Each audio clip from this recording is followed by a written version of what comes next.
8 दिसंबर 1935 पंजाब के लुधियाना जिले का छोटा सा गांव नसराली। गांव में रहने वाले केवल किशन सिंह और सतवंत कौर के घर किलकारियां गूंजी। दोनों ने बच्चे का नाम रखा धर्म सिंह देओल। पिताजी स्कूल के हेडमास्टर थे। जब उनका ट्रांसफर साहनेवाल हुआ तो वो अपने परिवार को भी साथ ले आए। नसराली से 25 किलोमीटर दूर इसी गांव साहनेवाल की गलियों में धर्मेंद्र का बचपन गुजरा। धर्मेंद्र उसी स्कूल में पढ़े लिखे जिस स्कूल में उनके पिताजी हेडमास्टर थे। उनके पिता की ख्वाहिश थी कि वो पढ़ लिख कर प्रोफेसर बने, लेकिन उनकी किस्मत में तो कुछ और ही लिखा हुआ था। जिस दिन मैं एक्टर बन गया तुम चमचे बनकर मुझे सलाम मारो। धर्मेंद्र की जिंदगी को दिशा देने का काम किया एक फिल्म ने। उस फिल्म को देखकर ही धर्मेंद्र ने ठान लिया था कि उन्हें बस एक्टर ही बनना है। ये किस्सा वाकई बड़ा दिलचस्प है। उस वक्त धर्मेंद्र वही कोई 12-13 साल के रहे होंगे। उनके चाचा को एक शादी में जाना था। वो चाहते थे कि भतीजा धर्म भी उनके साथ चले, लेकिन धर्म का बिल्कुल भी मन नहीं था। उन्होंने साफ मना कर दिया। चाचा ने बहुत समझाया, लेकिन धर्म नहीं माने। फिर उनके चाचा ने एक तरकीब लगाई। उन्हें मालूम था कि धर्म को फिल्में देखने का बड़ा शौक है। बस उन्होंने धर्म से कहा कि अगर वो शादी में चले तो उन्हें एक फिल्म दिखाएंगे। इतना सुनते ही धर्म पाजी फटाफट तैयार हो गए।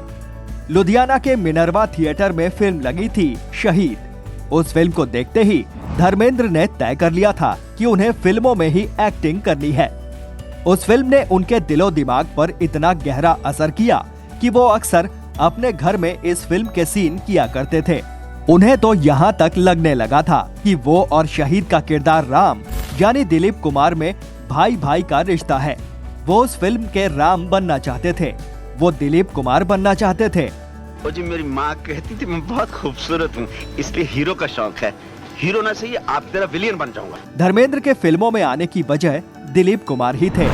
एक इंटरव्यू में खुद उन्होंने बताया था कि वो बस इतना ही चाहते थे कि जैसे उनके आइडल की तस्वीरें हर जगह लगी हैं, उनकी भी लग जाएं।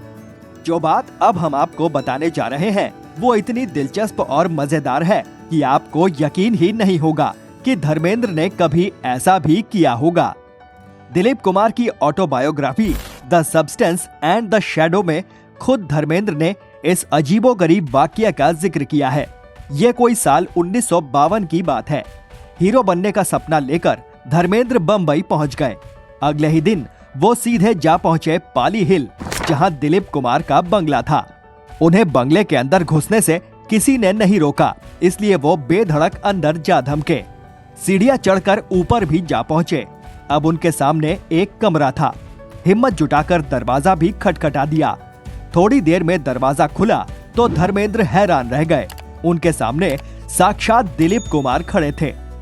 अपने कमरे में इस तरह एक अजनबी लड़के को देखकर दिलीप साहब गुस्से से तमतमा उठे। वो जोर से चिल्लाए तो धर्मेंद्र की सिट्टी पिट्टी गुम हो गई। वो सर पर पांव रखकर भागे। धर्मेंद्र ने काम पाने के लिए कुछ जद्दोजहद तो की, लेकिन अभी उनका वक्त शुरू होने में कुछ टाइम बाकी था। कुछ ही वक्त के बाद वो वापस अपने गांव चले गए। धर्मेंद्र वापस गांव लौटे तो घर वालों ने साल 1954 में उनकी शादी प्रकाश कौर से करवा दी। उस वक्त वो महज 19 साल के थे। उन्हें ड्रिलिंग फर्म में मैकेनिक की नौकरी भी मिल गई। उन्हें मेहनताने के रूप में 200 रुपए महीना मिला करता था। हालांकि इतने पैसों में 2 जनों का गुजर बसर बड़ी मुश्किल से हो पाता था, इसलिए उन्हें अक्सर ओवर टाइम भी करना पड़ता था। शादी के 3 साल बाद ही यानी 1957 में अजय सिंह देओल यानी सनी देओल का जन्म हुआ। ऐसा लग रहा था कि उनकी जिंदगी सेटल हो चुकी है, लेकिन आगे जो होने वाला था उसने खुद धर्मेंद्र को चौंका दिया था। आइंदा मेरे रास्ते में आने की कोशिश की।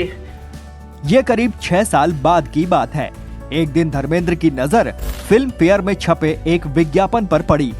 फिल्म फेयर एक टैलेंट कॉन्टेस्ट चला रहा था। उसे नए चेहरों की तलाश थी।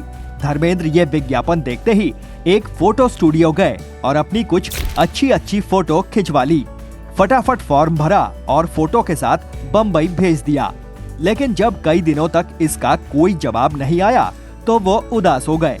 एक दिन उनके घर चिट्ठी आई। उन्हें कॉन्टेस्ट में हिस्सा लेने के लिए बम्बई बुलाया गया था। अब आगे जो हुआ वो और भी ज्यादा दिलचस्प है। धर्मेंद्र बम्बई पहुंच गए। कॉन्टेस्ट में हिस्सा लेने से पहले उनका मेकअप किया जा रहा था। तभी किसी ने बताया कि वहां फरीदा भी मौजूद हैं। फरीदा दिलीप कुमार की छोटी बहन थी। फिर क्या था, धर्मेंद्र उनके पीछे लग गए। दिलीप कुमार से मिलाने के लिए उनसे खूब मिन्नतें की। हद तो तब हो गई जब वो फरीदा के सामने भी दिलीप कुमार को अपना बड़ा भाई बताते रहे। अगले ही दिन जो हुआ उस पर खुद धर्मेंद्र को यकीन नहीं हुआ। उन्हें 48 पाली हिल बुलाया गया। ये दिलीप साहब के बंगले का पता था। हालांकि ये वो बंगला नहीं था जिसमें धर्मेंद्र घुसे थे। जब धर्मेंद्र उनसे मिलने पहुंचे तो दिलीप साहब ने खुद उनका स्वागत किया। हमारे इर्द गिर्द हर चीज सड़ती जा रही है, ना किसी का धर्म रहा है ना ईमान। मेरा तो जी चाहता है हाथ में चाबुक ले लूं, दाएं बाएं सबकी खाल होती। इसके बाद बैठकर उनसे ढेर सारी बातें की। बातचीत के दौरान दिलीप साहब ने नोटिस किया कि धर्मेंद्र कांप रहे थे। शायद उन्हें ठंड लग रही थी।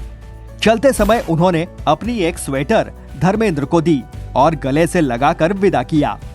दिलीप साहब का धर्मेंद्र पर ऐसा असर रहा कि वो उन्हें अपना खुदा मानते थे और उनके घर को तीरथ।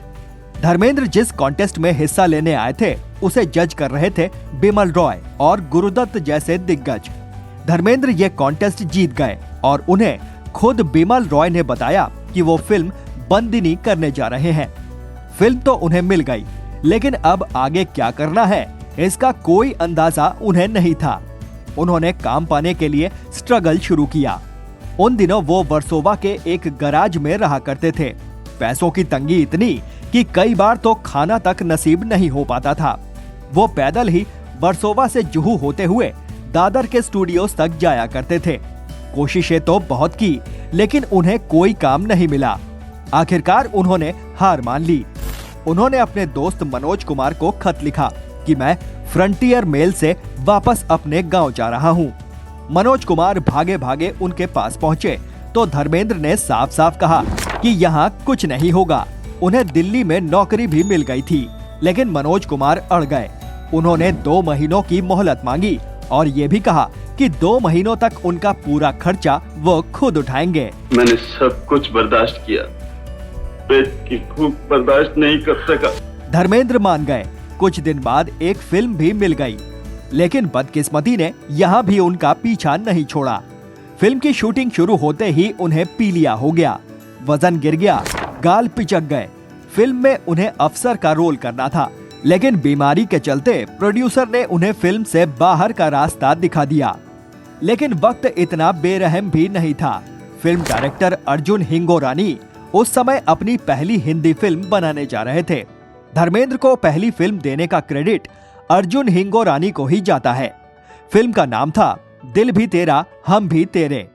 साल 1960 में रिलीज हुई इस फिल्म के क्रेडिट में उनका नाम लिखा गया था धर्मेंद्र। हालांकि बाद में फिल्मों में उनका नाम धर्मेंद्र ही लिखा गया, लेकिन खास बात यह है कि आज भी उनके तमाम फैंस उन्हें धर्मेंद्र ही कहते हैं। मैं भी तेरे खून की कसम खाकर कहता हूँ, एक एक को चुन चुन के मारूंगा, चुन चुन के मारूंगा। गब्बर सिंह। अगले ही साल उनकी एक और फिल्म रिलीज हुई, शोला और शबनम, जो उनके करियर की पहली हिट फिल्म थी। और फिर साल 1963 में वो फिल्म रिलीज हुई जो उन्हें सबसे पहले मिली थी, बंदिनी। इसके बाद तो धर्मेंद्र ने एक से बढ़कर एक फिल्में दी। अपनी अदाकारी से सबका दिल जीत लिया। वो एक ऐसे कलाकार थे जो हर तरह के किरदार में जान फूंक दिया करते थे। आपको धर्मेंद्र की कौन सी फिल्म सबसे ज्यादा पसंद है, कमेंट बॉक्स में लिख कर बताएं। वीडियो अच्छा लगा हो तो प्लीज इसे लाइक करें और ज्यादा से ज्यादा शेयर भी करें। चैनल पर नए हैं तो सब्सक्राइब करें और नोटिफिकेशन बेल जरूर दबा दें। मिस्टर झक्की लाल आपसे फिर मिलेंगे एक नई फिल्मी झक के साथ। तब तक के लिए नमस्कार।